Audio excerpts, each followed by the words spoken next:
வாழ்க்கையில் முக்கியமான 2 எதிரிகள் என்ன அப்படின்னு பார்க்கலாமா? நான் படித்த விஷயத்தை ஷேர் பண்ணுறேன். அது என்னன்னா, நம்மளுடைய பொறாமை குணமும் சந்தேக குணம் தான். இது 2 தான் நம்ம வாழ்க்கையில் இருக்கிற முக்கியமான எதிரி. இது பொறாமை குணத்தால் நிறைய விஷயம் நிறைய இதில் நம்ம செயல்படுத்துவோம். இப்போ நம்மளோட கூட இருக்கிறவங்க ஏதோ அச்சீவ் பண்ணும்போது நமக்குள்ளே ஒரு பொறாமை. அப்புறம் நம்ம வீட்டில் ரிலேட்டிவ் யாராவது ஏதோ அச்சீவ் பண்ண பொறாமை. இந்த மாதிரி பொறாமை தான் நம்மளுடைய முதல் எதிரியாக நமக்குள்ளே இருக்குது.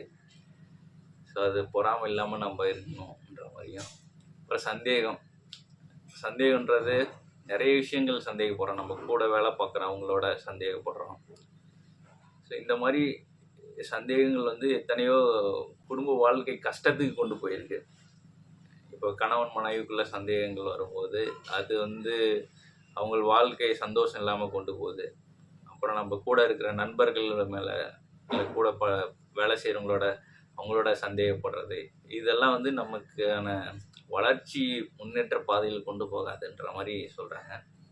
நமக்குள்ளேயும் இந்த பொறாமை குணம் சந்தேக குணம் இருந்தால் இதை நம்ம தவிர்க்கலாம். நம்ம வாழ்க்கையில் சந்தோஷமாக இருக்கு. தேங்க்யூ. நம்ம மீண்டும் ஒரு சிந்தனையோட பார்க்கலாம்.